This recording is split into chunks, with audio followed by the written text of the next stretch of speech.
Une crue éclair. En quelques minutes cet après-midi, cette maison s'est retrouvée encerclée par les eaux. À Saint-Pompin, dans les Deux-Sèvres, une mère et sa fille prises au piège. Notre équipe les rencontre juste après leur sauvetage. L'eau est montée, montée, montée et n'en finissait pas de s'arrêter, de monter. Là, je commençais à être en panique quand même. Là, c'était grosse panique quand même, ouais. À Gournay-en-Bray, près de Rouen, 60 cm d'eau dans les rues. Les 35 résidents d'un établissement pour personnes âgées sont évacués. Les fauteuils roulants dans les barques. S'entendait pas ça aujourd'hui? Non. Françoise s'en va à contre-cœur. On est obligé de subir. On préférait rester chez soi. Certains ont décidé de rester. Dans la maison d'Armand, plusieurs centimètres d'eau. Ils tentent de sauver ce qui peut l'être. Il y a pas mal de dégâts, il y a tout le placo, l'isolation qui est complètement foutue. J'ai évacué un maximum d'affaires que j'avais dans la salle de bain.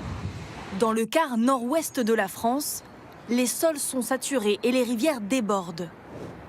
À Guipry-Messac, au sud de Rennes, les prairies se sont transformées en étangs. Ce mouton échappe de peu à la noyade. La Vilaine est en crue, même les habitants prévoyants se sont fait surprendre.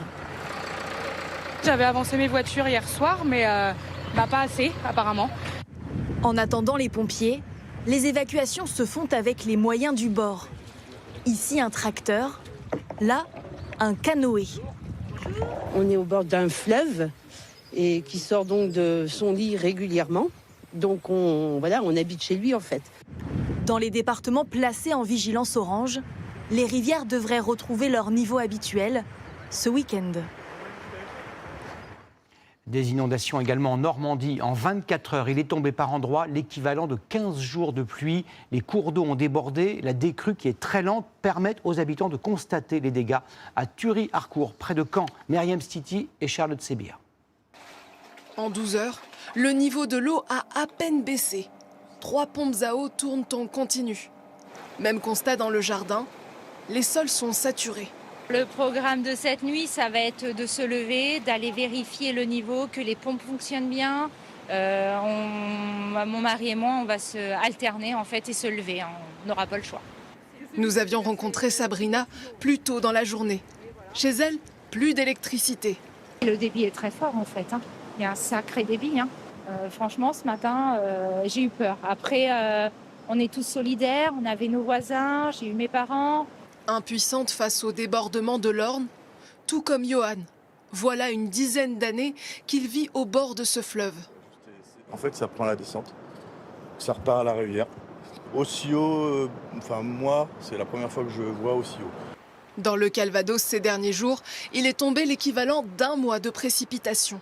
L'Orne a atteint son pic de crue, 3,70 m, un niveau jamais atteint depuis 2001.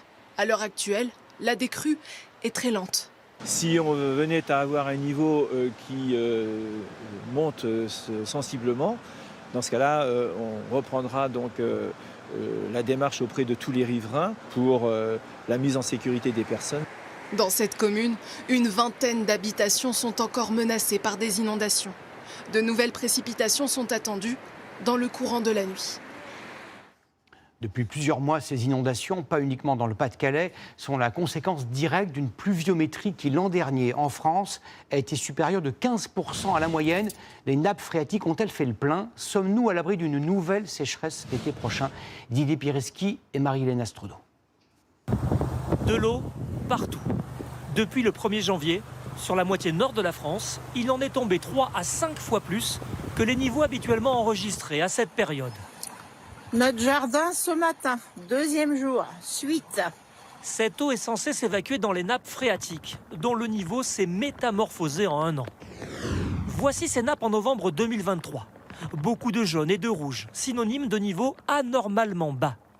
Ces mêmes nappes, 1 an plus tard, tout ce qui est en bleu est au-dessus, voire très au-dessus de la moyenne. Dans certains de ces lieux, lorsqu'il pleut abondamment, ces nappes, elles se rechargent encore plus, notamment les nappes de surface, et elles peuvent déborder lorsque le niveau de ces nappes rencontre le niveau du sol. C'est le cas depuis hier dans l'Ouest et ce n'est pas une surprise. Sur la Normandie, on a des zones qui sont bien identifiées déjà comme des zones à risque par remontée de nappe. D'autres paramètres peuvent expliquer ces crues à répétition. L'urbanisation de plus en plus développée. Parfois, c'est l'entretien des cours d'eau qui est mis en cause. Par les habitants de Blandec ou d'Arques notamment, il y a un peu plus d'1 an, dans le Pas-de-Calais. Étonnamment, toute cette eau ne garantit en rien une année sans sécheresse. En 2016 et 2018 déjà, l'automne et le printemps avaient été extrêmement pluvieux, mais de fortes chaleurs et l'absence de pluie par la suite avaient asséché les cours d'eau de plusieurs régions.